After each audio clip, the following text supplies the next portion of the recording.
ಸ್ನೇಹಿತರೆ, ಗೃಹಲಕ್ಷ್ಮಿ ಯೋಜನೆಯ 19ನೇ ಕಂತಿನ ಹಣ ಈಗಾಗಲೇ ನಿಮ್ಮೆಲ್ಲರ ಖಾತೆಗೂ ಕೂಡ ಬಂದು ತಲುಪಿರುತ್ತೆ. ಇನ್ನು ಉಳಿದಿರ್ತಕ್ಕಂಥ ಕೆಲವೊಂದಿಷ್ಟು ಫಲಾನುಭವಿಗಳಿಗಷ್ಟೇ ಬಂದಿರೋದಿಲ್ಲ. ಈಗ 19ನೇ ಕಂತಿನ ಹಣ ಬಂದಿರುವಂಥ ಫಲಾನುಭವಿಗಳು 20 ಹಾಗೆ 21ನೇ ಕಂತಿನ ಹಣ ಯಾವಾಗ ಬರುತ್ತೆ ಅಂತ ಎಷ್ಟೊಂದು ಜನ ಕೇಳ್ತಾ ಇದ್ರು. ಈಗ ನೋಡಿ ವೀಕ್ಷಕರೇ, ನಿಮ್ಮೆಲ್ಲರೂ ಕೂಡ ಭರ್ಜರಿ ಗುಡ್ ನ್ಯೂಸ್ ಬಂದಿದೆ ಅಂತ ಹೇಳ್ಬೋದು. ಯಾರು 20 ಹಾಗೆ 21ನೇ ಕಂತಿನ ಹಣಕ್ಕಾಗಿ ವೆಯ್ಟ್ ಮಾಡ್ತಾ ಇದ್ರಿ ಅಂತ ಒಂದು ಫಲಾನುಭವಿಗಳಿಗೆ ಇಲ್ಲಿ ಗುಡ್ ನ್ಯೂಸ್ ಬಂದಿರುವಂಥದ್ದು ವೀಕ್ಷಕರೇ.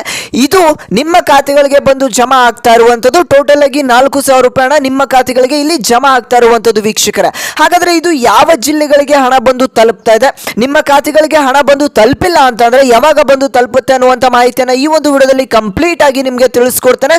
ವಿಡಿಯೋನ ಸಂಪೂರ್ಣವಾಗಿ ನೋಡಿ ವೀಕ್ಷಕರೇ. ಹಾಗೇನೆ ನೀವೇನಾದ್ರೂ ಫಸ್ಟ್ ಟೈಮ್ ನಮ್ಮ ಒಂದು ಚಾನೆಲ್ ನ ನೋಡ್ತಾ ಇದ್ರೆ ಇನ್ನೂ ಕೂಡ ಸಬ್ಸ್ಕ್ರೈಬ್ ಆಗಿಲ್ಲ ಅಂತಂದ್ರೆ ಇದೇ ರೀತಿಯಾಗಿ ಎಲ್ಲ ಅಪ್ಡೇಟ್ಸ್ ನಿಮಗೆ ಡೈಲಿ ಸಿಗ್ತಾ ಹೋಗುತ್ತೆ ವೀಕ್ಷಕರೇ. ಹಾಗೆ ತಪ್ಪದೆ ಇನ್ನೂ ಚಾನಲ್ಗೆ ಸಬ್ಸ್ಕ್ರೈಬ್ ಆಗಿಲ್ಲ ಅಂತಂದ್ರೆ ಎಲ್ಲರೂ ಕೂಡ ಬೇಗ ಸಬ್ಸ್ಕ್ರೈಬ್ ಮಾಡ್ಕೊಳ್ಳಿ.